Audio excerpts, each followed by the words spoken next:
Welcome back here on Live Now from Fox, and you are taking a live look over Haifa in Israel. Want to get to the latest out of the Middle East now, as the Hamas terror group is considering assassinating Israel's quote-unquote abroad to avenge the death of leader Ismail Haniyeh, rather than launch a direct attack on Israel. The report from Israeli TV media does cite multiple Palestinian sources. Israel has not claimed responsibility for the killing of Haniyeh, who died in an explosion while in Tehran for the inauguration of Iran's new president. However, Iran and Hamas have both vowed to avenge Haniyeh's death, threatening a major attack on Israel, leaving Israelis on high alert for weeks now. Do want to bring in Ruthie Blum, a former advisor at Prime Minister Netanyahu's office and an award-winning columnist and senior contributing editor at the Jewish News Syndicate, to discuss more about all of this. Thank you so much for taking the time, Ruthie, to be here with us today. It's always good to be back, Josh. Thank you. All right, so first off, the big question I do want to talk about is this latest report here that Hamas is considering the idea of assassinating, so to speak, Israelis who are quote-unquote abroad. What do you make of that? Has that been the plan possibly from the get-go here? Just kind of break down for me your overall thoughts on that. First of all, their threats have been ongoing since the assassination of Haniyeh in Tehran, which, again, as you pointed out, Israel has neither taken credit for nor denied taking credit for. And another assassination that happened a few hours before that in Lebanon. These threats have been ongoing, that any minute now, either Hezbollah, Iran, or Hamas is going to retaliate for these hits. Okay, so we know that, and we're prepared. Having said that, global terrorism, particularly that orchestrated by Iran, has always targeted Israelis and Jews outside of Israel. So that's nothing new. And I do know that all the embassies, for example, Israeli embassies, are on high alert. And by the way, we just saw outside of the Democratic National Convention, 2 miles away at the Israeli consulate, there were violent demonstrations, anti-Israel demonstrations.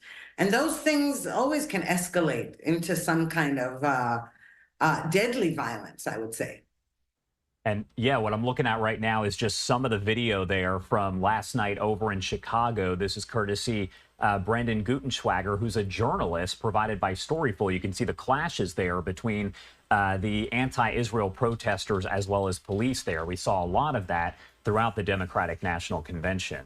I do want to talk a little bit more about the ceasefire hostage release negotiations. We know that they are underway again over in Cairo, and I want to get your perspective as somebody who worked, with Netanyahu's office there. What is Netanyahu unlikely to budge on when it does come to a deal?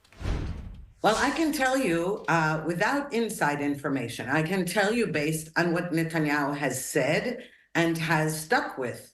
And that is that Israel cannot cede control of the Philadelphia corridor that borders between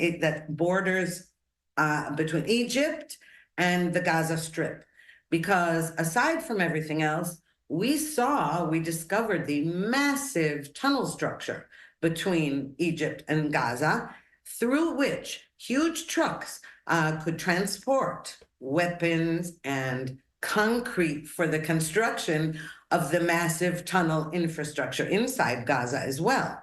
The tunnels are the biggest problem we have, because aside from the fact that hostages are being held in the tunnels, that's a whole underground battlefield that we're fighting above ground and below ground.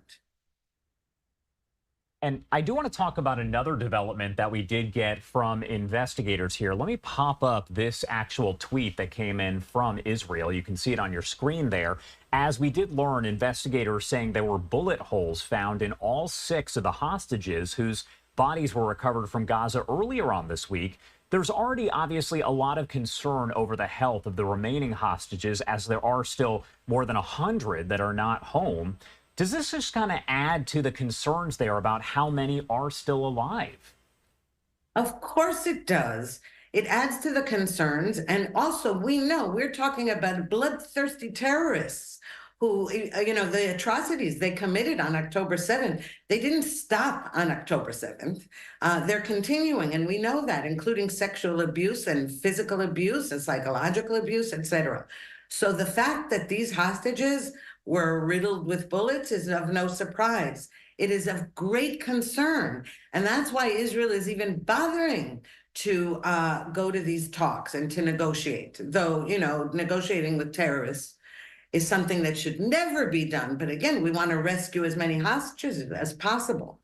Now, the trouble is that there are people in Israel and outside of Israel who seem to think that because the hostages are in danger, it's somehow Israel's fault for not bringing them home sooner. The slogan is, bring them home now. Well, we're doing everything we can to bring them home, including endangering our soldiers every single day to do just that. And it is Hamas that is refusing to budge. Going back to Chicago and the Democratic National Convention, there were questions, maybe concerns about how the delegates there, the people who were in the audience, would react, as we heard from the parents of Hirsch Goldberg Poland, who is the American still held hostage. He's kind of become the poster child for the Americans that are still there in Hamas captivity. But we saw people giving standing ovations. There was cheering. There were tears. Does that say anything overall about how the U.S. feels toward Israel? Well, yes and no. What it does show is something we already know, that an overwhelming majority of Americans support Israel over Palestinian terrorists. Okay, we know that from every poll. And that includes Democrats, of course. What is tragic is that the family was surprised or concerned that that wouldn't happen. What is tragic is that we are talking about the fact that sympathy was shown to these people by Democrats. Don't you think that's pretty horrific? We should have expected that to be the reaction. And the only explanation I can give for it, well, two. One is that, of course, it's a true awful thing that happened to their son. But also there is this automatic sympathy with anybody who's a victim. And secondly, the parents of Hirsch did mention that, there is no competition between one pain and another. As long as you equate the suffering of the Palestinians in Gaza with the suffering of the hostages, you're on safe ground. And I find that very disturbing. Ruthie Blum, thank you so much for taking the time to join us here and break all of this down for us. Is there anything else that you want to add about really any of this before I let you go? Yes, I would like to make a comment about Vice President Harris's comment during her acceptance speech. And that was, she said, we will always support Israel's right to defend itself. Now, I think that every human being and every animal on the planet has the right to defend itself, himself, herself. That's a given. The fact that it is only used, that expression is only used in relation to the state of Israel, is also worrisome, because the question is, how do you define defending itself? So far, we have seen the Biden administration do many things over the course of this war that prevented us from defending ourselves.